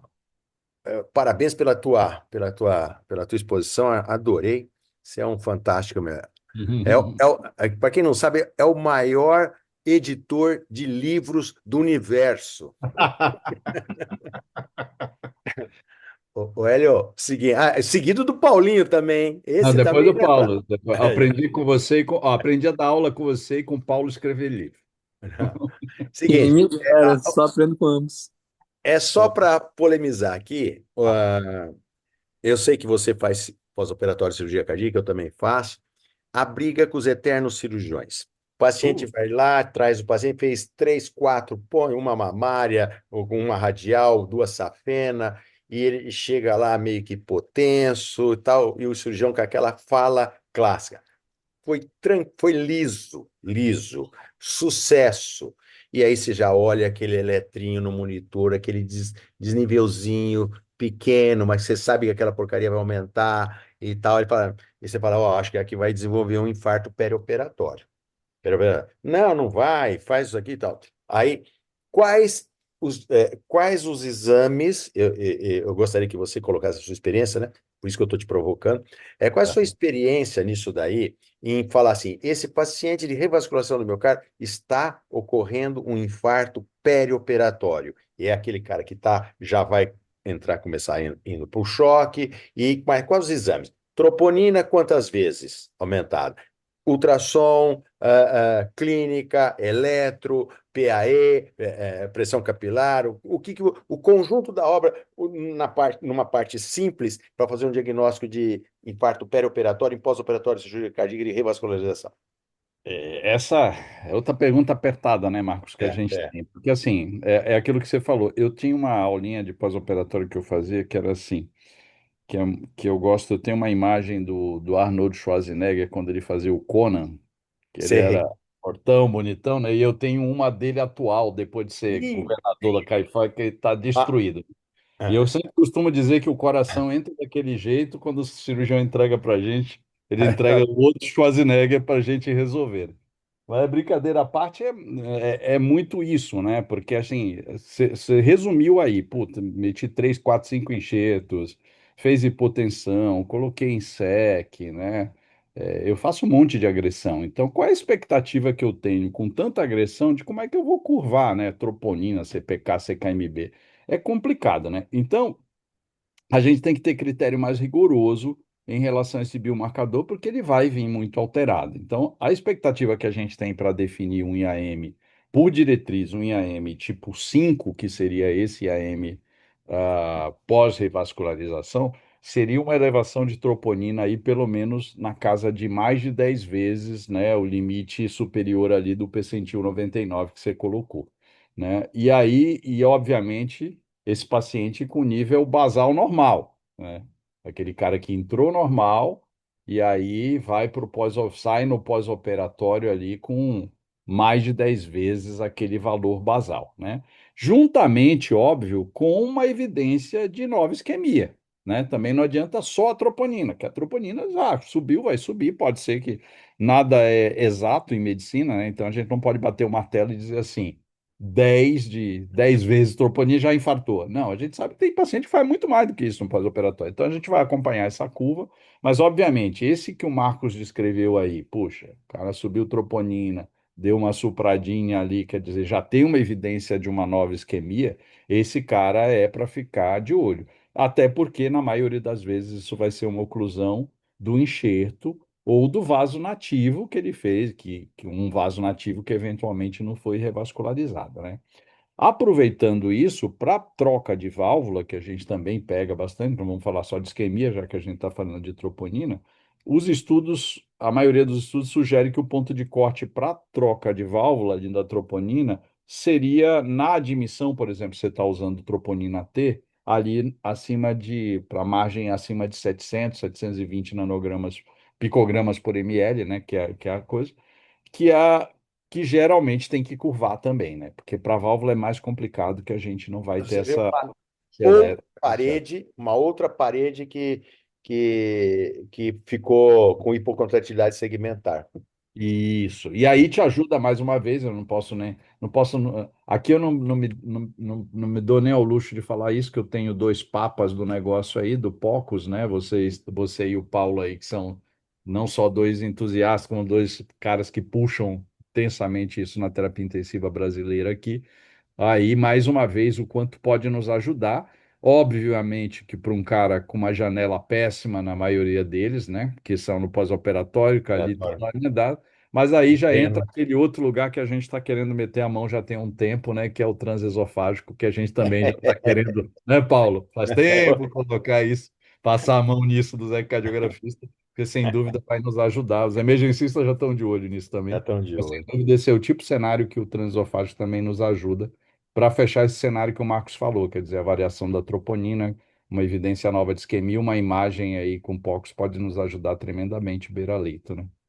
E aí daí em diante é partir para a briga com o cirurgião para saber se o que é que nós vamos fazer com aquilo, né? Beleza, muito obrigado. Imagina. Muito bom. Aqui não tem nenhuma pergunta. Pessoal, vamos animar para fazer as perguntas. Posso fazer uma provocação? A gente está falando de dosar troponina, troponina ultrassensível. E se eu tenho uma UTI pós-operatória e eu consigo ter uma troponina positiva ou negativa, como que eu faço? Aí complicou o meio de campo, né? Porque como a gente tem essa variação enorme de troponina, se a gente realmente, do ponto de vista qualitativo, a gente não consegue avaliar a curva, e a avaliação tem que ser realmente por evidência do ponto de vista não, quantitativo, não só qualitativo, né? Eu, pessoalmente, acho que aí o melhor recurso é a gente lançar a mão de exame complementar mesmo. E aí eu partiria novamente, intensamente, para os meus amigos aí do POCOS para me ajudar, né? Seria a eletro também, porque eu acho que só positivo ou negativo a gente fica realmente numa sinuca de bico, né? Eu lembro, vou contar uma historinha para vocês, eu lembro que quando começou as primeiras ultrassensíveis aqui, eu estava no Dante fazendo, terminando, acho que já trabalhava na cardiologia do Dante, e teve uns colegas da reabilitação que fizeram um trabalho que foi pegar o pessoal da cardiologia do esporte, pegou uma turma de maratonista aí, que teve, acho, uma maratona de São Paulo, ou uma São Silvestre, não lembro mais, e dosou a troponina de uma turma depois. Meu, todo mundo alterado a Tudo troponina. elevado. Tudo elevado. E aí, com aquela. E agora o que nós vamos. E os caras tudo correndo bem, feliz da vida, né? Você imagina a turma terminando a São Silvestre ali, Marcos, com todo mundo com a troponina alterada. Não, não, não vai dar para ir para o Réveillon, vamos todo mundo internar aqui na Indo pro coronária. hospital. Aí é um caos, é aquele desespero, né? E aí eu comparo essa situação que o Marcos colocou agora com isso. Imagina eu dosar ali, pegar uma UTI geral com um monte de pós-operatório de joelho, quadril ali, sair dosando as troponinas, tudo alterado. Digo, Jesus, e agora o que eu faço sem essa previsão da curva, né? E aí eu partiria para isso. Mas eu acho legal a pergunta, Marcos, porque é um cenário real, né? A gente sabe É, que na prática tem muito Uhum. lugar que é isso. E aí. Aí, semiologia beira-leito, eco, criar exatamente. eletro é o que vai dar para a gente ter um norte aí para ser o mais adequado possível. Perfeito. Pessoal, eu vou precisar sair, mas olha, eu queria agradecer muito, foi um prazer revê-los, fazer o Marcos Paulo Prazer foi lá, virtual aqui, meu amigo Feres e meu amigo Gotardo, um prazer sempre revê-los, viu? o meu também, Pena. Fica com Deus, bom trabalho. Você também, meu amigo, um abraço. Um abraço, sempre um prazer, professor. Não Abraço, deu tempo doutor. nem de fazer uma provocação global, mas está valendo. A provocação vai unilateral, então aí, professor Félix, aquela perguntinha que eu já ouvi essa resposta, senhor, mas acho que todo mundo merece ouvir. Né? Meu paciente está ali, teve um infarto recente, está tomando seu antiagregação e faz uma hemorragia digestiva. E agora? Hum. É, bom, Paulinho, nessa situação, ele tem um infarto e está tomando suas duplas antiagregação e faz a hemorragia, eu, isso existe, está escrito lá, né?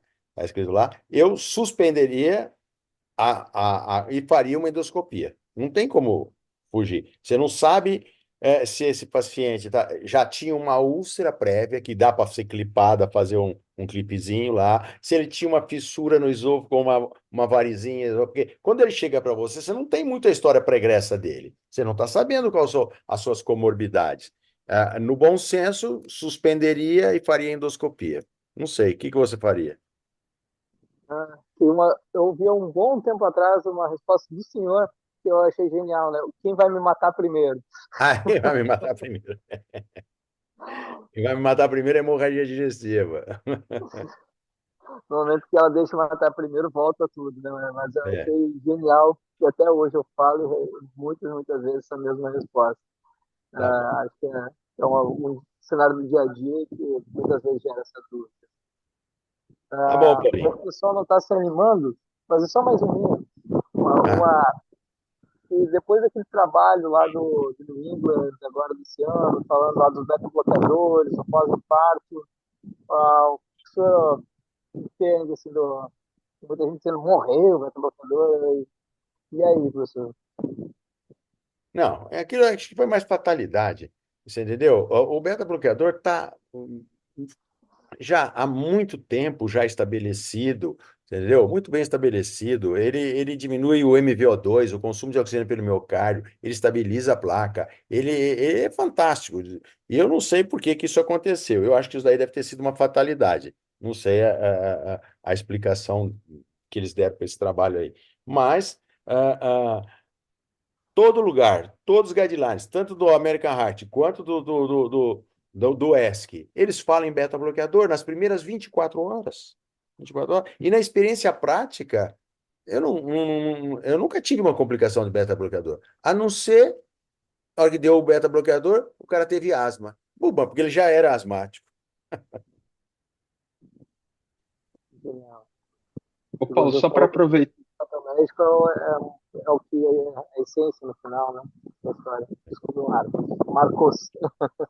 É. Não, só para aproveitar aqui uma questão do Brandon aqui no QIA, falando de um serviço de referência com hemodinamicista, hemodinâmica, numa síndrome com supra, professor Marcos. Clopidogrel, ticagrelor, mais precocemente possível já na sala de emergência, ou o hemodinamicista faz depois que conhecer a anatomia coronariana? Na sala de hemodinâmica. Na sala de hemodinâmica. Perfeito. Eu acho que a turma vai ter que sair aí, viu, Paulinho? Porque eles têm agora às 19 horas um outro webinar. Pergunta aí, Outro evento. é um outro evento. Pergunta para Giovana aí ou para o Lucas. Maravilha.